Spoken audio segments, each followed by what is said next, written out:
ಅಕಾಲಿಕ ಮಳೆಗಾಳಿಗೆ ಪ್ರಕೃತಿ ವಿಕೋಪದಿಂದ ಮಾವು ಬೆಳೆ ಕೈಗೆ ಬಂದ ತುತ್ತು ಬಾಯಿಗೆ ಬಾರದ ಹಾಗೆ ನೆಲಕ್ಕೆ ಉರುಳಿದೆ.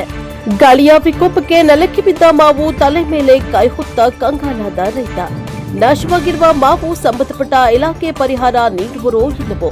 ಕುಕನೂರು ಪಟ್ಟಣದಲ್ಲಿ ಸೋಮವಾರ ಸಾಯಂಕಾಲ 8 ಗಂಟೆಗೆ ಮಳೆಯೊಂದಿಗೆ ಭಾರೀ ಗಾಳಿ ಬೀಸಿದ್ದರಿಂದ ಪಟ್ಟಣದ ವೀರಣ್ಣ ರುದ್ರಯ್ಯ ಸರಗಣಾಚಾರ್ಯವರು 3.5 ಎಕರೆ ಭೂಮಿಯಲ್ಲಿ ಮಾವು ಬೆಳೆ ಬೆಳೆದಿದ್ದು, ಸೋಮವಾರ 27/4/2026 ರಾತ್ರಿ ಸುರಿದ ಮಳೆ ಮತ್ತು ಗಾಳಿಗೆ 3.5 ಎಕರೆ ಭೂಮಿಯಲ್ಲಿ ಸುಮಾರು 1.5 ಲಕ್ಷ ರೂಪಾಯಿಯ ಮಾವು ಬೆಳೆಗೆ ನಿರ್ವಹಣೆ ಖರ್ಚು ಮಾಡಿದ್ದು, 4 ರಿಂದ 5 ಲಕ್ಷದವರೆಗೆ ಆದಾಯ ಬರುವ ನಿರೀಕ್ಷೆಯಲ್ಲಿ ಮಾವು ಬೆಳೆ ಬೆಳೆದ ರೈತ ವೀರಣ್ಣ ರುದ್ರಯ್ಯ ಸರಗಣಾಚಾರ್ ತುಂಬಾ ನಷ್ಟವನ್ನ ಅನುಭವಿಸುವಂತಾಗಿದೆ. ಇದಕ್ಕಿಂತ ಮುಂಚೆನೂ ಸಹ ಹೂವು ಹಿಡಿದ ಸಮಯದಲ್ಲಿ ಸಹ ಒಂದು ಮಳೆಯಾಗಿ ಮಾವಿನ ಹೂವೆಲ್ಲ ಉದುರಿ ಹೋಗಿದ್ದು, ನಂತರ ದಿನಾಂಕ 18/3/2026 ರಾತ್ರಿ ಸುರಿದ ಭಾರೀ ಮಳೆಯಿಂದ ಉಳಿದ ಕಾಯಿಗಳೆಲ್ಲ ಸಂಪೂರ್ಣವಾಗಿ ನಾಶವಾಗಿದೆ. ಇದು ವರ್ಷದಲ್ಲೇ ಒಂದೇ ಬೆಳೆಯಾಗಿದ್ದು, ನಾವೆಲ್ಲ ಆರ್ಥಿಕ ಸ್ಥಿತಿ ಸಂಪೂರ್ಣ ಮಾವಿನ ಬೆಳೆಯ ಮೇಲೆ ನಿಂತಿರುವುದರಿಂದ ಈ ವರ್ಷ ನಾವೆಲ್ಲ ಕಷ್ಟ ಅನುಭವಿಸುವಂತಾಗಿದೆ.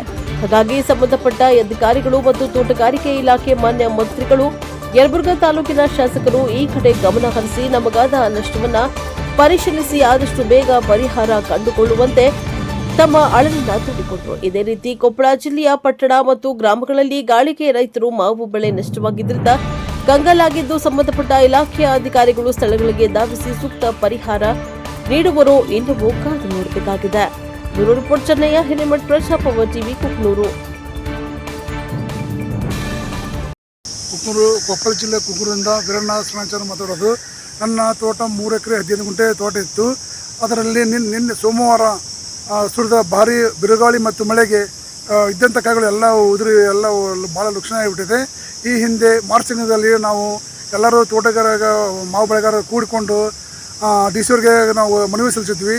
ಯಾರೂ ಬಂದು ನಮ್ಮ ತೋಟಕ್ಕೆ ಯಾರೂ ವೀಕ್ಷಣೆ ಮಾಡಲಿಲ್ಲ. ಇದ್ದಂಥ ಕಾಯಿಗಳು ಮೊನ್ನೆ ಸೋಮವಾರ ಆದಂಥ ಮಳೆಗೆ ಎಲ್ಲವೂ ಉದುರಿ ಭಾಳ ಲಕ್ಷಣ ಆಗಿರುತ್ತದೆ. ಇದರಲ್ಲಿ ನಾವು 4 ರಿಂದ 5 ಲಕ್ಷ ರೂಪಾಯಿ ನಮ್ಮದು ಆದಾಯ ಬರ್ತಿತ್ತು. ಇದರಲ್ಲಿ 1.5 ಲಕ್ಷ ರೂಪಾಯಿ ನಾವು ಇದಕ್ಕೆ ಖರ್ಚು ಮಾಡಿರ್ತೇವೆ. ಈಗ ಖರ್ಚು ಮಾಡಿದ ರೊಕ್ಕ ಬರೋದಿಲ್ಲ, ಅದು ನಮ್ಗೆ ಅನುಮಾನ ಆಗಿಬಿಟ್ಟಿದೆ. ಇದ್ದಂಥ ನಮ್ಗೆ ಸರಿಯಾಗಿ ಅಧಿಕಾರವನ್ನು ಪರಿಶೀಲಿಸಿ ನಮಗೆ ಸೂಕ್ತ ಪರಿಹಾರ ಕೊಡಬೇಕಾಗಿ ನಾವು ಕೇಳ್ಕೊತಾ ಇರ್ತೀವಿ.